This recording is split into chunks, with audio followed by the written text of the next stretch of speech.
কত রকম সমস্যায় ভুগতে হয় মানুষকে। হনুমানের অত্যাচারে একেবারে চাষিদের নাভিশ্বাস অবস্থা। পূর্বস্থলীতে, বর্ধমানের পূর্বস্থলীতে এইভাবে হনুমান ফসলের পর ফসল সাবার করে দিচ্ছে। ব্যাপক ক্ষতির মুখে চাষিরা। পূর্বস্থলীতে এমনভাবেই উৎপাত। আর শীতকালীন সবজি, এখন তো বিভিন্ন ধরনের সবজি ফলান চাষিরা, বিভিন্ন ধরনের সবজি বেচে তারা পেটের ভাত জোগাড় করেন।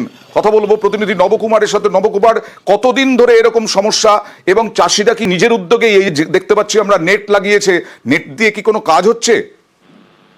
একদমই তাই অয়নদা। বিষয়টা হলো যে দীর্ঘদিন ধরে যে পারে প্রাকৃতিক বিপর্যয়ে বিধ্বস্ত হয়ে রয়েছে চাষিরা, সে তার উপরে যেভাবে সারের দাম বেড়েছে, তারপরে এই হনুমানের উৎপাত একেবারেই তারা একদম বিপর্যস্ত হয়ে পড়েছে। তারা নিজেদের তাগিদেই তারা প্রায় 6 থেকে 8 ফুট উঁচু করে জাল দিয়ে করেছে।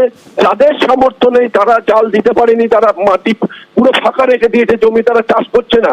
বিভিন্ন রকম ভাবে তারা চেষ্টা করছে জানাবার জন্য, বন দপ্তরকে ইতিমধ্যে তারা জানাবার চেষ্টা করছে বিভিন্ন রকম ভাবে, কিন্তু দল বেঁধে প্রায় 20 থেকে 30 জনের প্রায় মাংসির দল, বাদলের দল, হনুমানের দল, তারা এসে পুরোপুরি সাবার করে দিয়ে চলে যাচ্ছে সবজি। এতে ব্যাপক ক্ষতি চাষিদের। দেখা যাক কি ব্যবস্থা নেওয়া যায়, কি হতে হয়, দেখা যাক।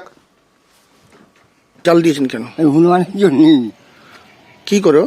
হনুমান খেয়ে শেষ করে দেয় তো ফসল। হ্যাঁ, চালান শেষ করে দেবে। এ পড়লে আর কি কিচ্ছু লাগবে না। এখন তো দেখা যাচ্ছে দেখেছো বাগানে সব থাকবে, এরকম অবস্থা। কিছু জমি তো দেখি চাষ হয়নি। চাষ হয়নি হনুমানের জন্য, আর কি তো চাষ হয়নি। সব মাঠ মাল সব জল দেয় কেন? শুধু হনুমানের জন্য। উৎপাদ বিশাল, খেয়ে শেষ করে দেয়। একসঙ্গে 25-30টা করে আসে। চাষে তো লস আমাদের।